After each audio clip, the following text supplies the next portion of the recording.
Esteban quería morir. Esa noche, acostado en la litera de metal que apestaba a desesperanza. El anciano de 72 años contempló la idea seriamente por primera vez en su vida. Había encontrado una forma.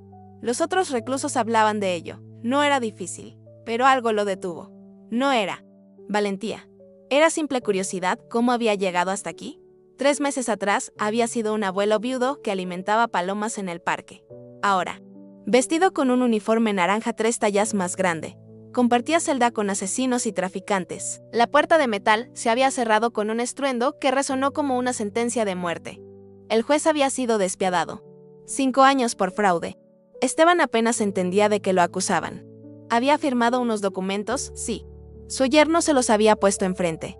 Es para la herencia de María, le dijo. Para proteger a los niños.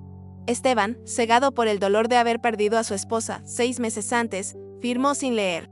Resultó que eran documentos falsos para estafar a ancianos como él. Cuando la policía llegó, el yerno había desaparecido con el dinero. Esteban quedó como el único responsable. Sus propios hijos le dieron la espalda, avergonzados. ¿Cómo pudiste, papá? ¿Cómo pudiste ser tan estúpido, estúpido? Esa palabra lo perseguía cada noche. Estúpido, ingenuo, patético. Un viejo tonto que había perdido todo, a su esposa, a su familia, su dignidad, su libertad. Y ahora, acostado en esa celda fría, Esteban cerraba los ojos y deseaba no volver a abrirlos. La celda olía a humedad y desinfectante barato. Compartía el espacio con 3 hombres jóvenes que lo miraban con una mezcla de curiosidad y desdén. El más alto, un tipo de unos 30 años, con tatuajes hasta en el cuello, se acercó. ¿Qué hiciste, viejo? ¿Mataste a alguien? Preguntó con una sonrisa burlona. Esteban negó con la cabeza. Sintiéndose pequeño e insignificante, Fraude murmuró, pero no fui yo realmente. Aquí todos son inocentes, interrumpió otro. Y los 3 soltaron una carcajada áspera. Los primeros días fueron un infierno silencioso. Esteban apenas comía. Por las noches, acostado en su litera dura. Lloraba en silencio mientras recordaba a su esposa María, su risa, el café que preparaba cada mañana. Se preguntaba una y otra vez si valdría la pena seguir viviendo. Una tarde, mientras caminaba arrastrando los pies por el patio, notó a un grupo de reclusos reunidos en una esquina. Se acercó con cautela y descubrió que estaban en una especie de clase. Un hombre joven, no mayor de 25 años. Enseñaba a leer a otros presos con una paciencia admirable. ¿Puedo quedarme?, preguntó Esteban con un hilo de voz. El joven maestro, que se llamaba Daniel, le sonrió cálidamente. Claro. Señor. Siempre hay espacio para aprender. En realidad, dijo Esteban, yo era profesor de literatura. Hace muchos años. Los ojos de Daniel se iluminaron de repente. ¿En serio? Porque yo apenas sé lo básico. Aprendí solo, con libros que conseguí aquí. Pero estos muchachos necesitan a alguien que realmente sepa. Y así, sin planearlo. Esteban encontró un propósito en medio de la desolación. Comenzó a enseñar. Primero fueron 3 estudiantes, luego 5, después 10. Eran hombres que nunca habían terminado la escuela, que habían crecido en la violencia y la pobreza, que nunca creyeron que las palabras pudieran significar algo más que insultos o amenazas. Esteban les enseñaba a leer, pero también les leía. Les leía a Cervantes, a García Márquez, a Neruda. Les contaba historias de caballeros y molinos de viento, de amor en tiempos imposibles, de 20 poemas que hacían llorar a los más duros. Las palabras son poder, les decía, son libertad. Incluso aquí dentro, uno de sus estudiantes era precisamente el hombre que se había burlado de él el primer día. Se llamaba Julio. Y había matado a un hombre en una pelea cuando tenía 18 años. Ahora tenía 32 y llevaba 14 años preso. Nunca nadie me había leído nada. Profesor, le dijo un día con los ojos húmedos. Mi mamá no sabía leer, yo tampoco. Pero cuando usted lee esos poemas, siento cosas que no sabía que podía sentir. Esteban le puso una mano temblorosa en el hombro. Nunca es tarde para descubrir quién eres realmente. Los meses pasaron. La pequeña escuela de Esteban creció en la administración de la prisión al ver el impacto positivo que estaba generando. Le consiguió más libros y un espacio mejor. Algunos guardias incluso comenzaron a respetar al anciano profesor que había transformado una esquina del patio en un aula llena de esperanza. Esteban empezó a escribir también. Por las noches, en su celda, escribía las historias de sus estudiantes. Sus luchas, sus sueños. Sus arrepentimientos. Escribía para no olvidar que, detrás de cada uniforme naranja, había un ser humano con una historia que merecía ser contada. Daniel, el joven que lo había acogido. Le confesó una noche, yo maté a mi padrastro. Nos golpeaba a mí y a mi mamá desde que tenía 6 años. Cuando cumplí 18, un día que llegó borracho. Algo en mí se rompió.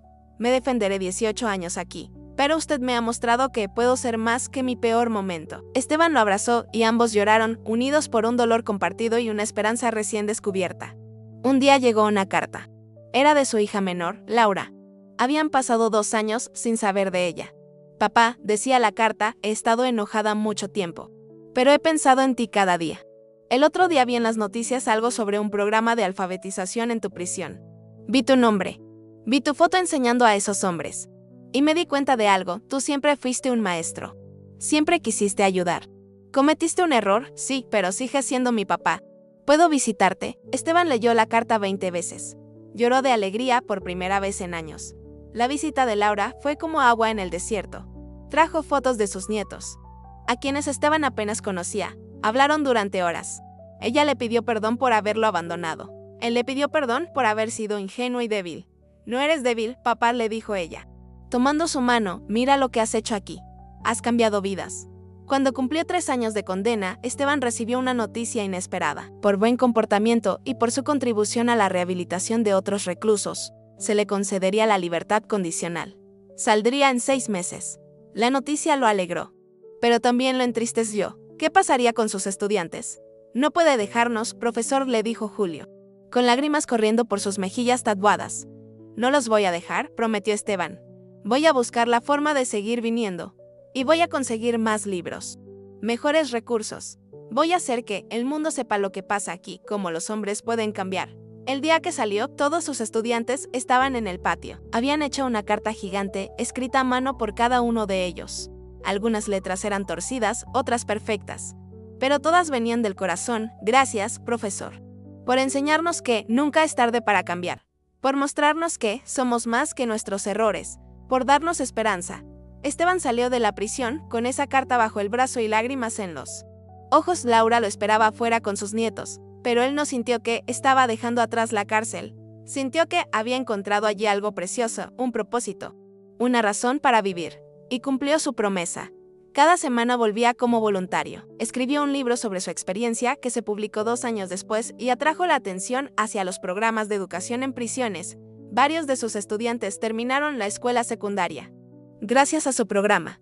Algunos incluso fueron a la universidad después de salir. Julio, aquel hombre rudo que se burló de él el primer día, aprendió a leer y escribir tan bien que comenzó a escribir poesía. Sus poemas se publicaron en una antología de literatura carcelaria. En la dedicatoria escribió para el profesor Esteban, quien me enseñó que las palabras pueden construir puentes donde las paredes dividen. Esteban vivió hasta los 84 años. Cuando murió, en su funeral, no solo estaban su familia, sino decenas de exconvictos que habían sido sus estudiantes. Hombres que ahora eran padres, trabajadores, ciudadanos rehabilitados. Uno de ellos, Daniel, ahora director de una organización de alfabetización en prisiones, dio el elogio. Esteban entró a la cárcel como un hombre roto, sin esperanza, pero encontró allí su verdadera vocación. Nos enseñó que la esperanza puede florecer en los lugares más oscuros, que nunca es tarde para cambiar, que un acto de bondad puede transformar vidas. Él fue condenado a 5 años en prisión, pero nos liberó a nosotros para toda la vida. La historia de Esteban nos enseña una verdad profunda. A veces, los lugares más oscuros de nuestra vida son donde encontramos nuestra luz más brillante. Que el fracaso puede ser el comienzo de nuestro mayor éxito. Y que nunca, nunca es tarde para hacer una diferencia. Porque Esteban no solo encontró esperanza en la cárcel. Él fue la esperanza, y esa esperanza sigue viva en cada vida que tocó, en cada palabra que enseñó, en cada corazón que ayudó a sanar. Gracias por acompañarnos en esta increíble historia. Si te ha conmovido tanto como a nosotros, no olvides darle like, compartirla y suscribirte para más contenido que te llegará al corazón. Nos vemos en el próximo video.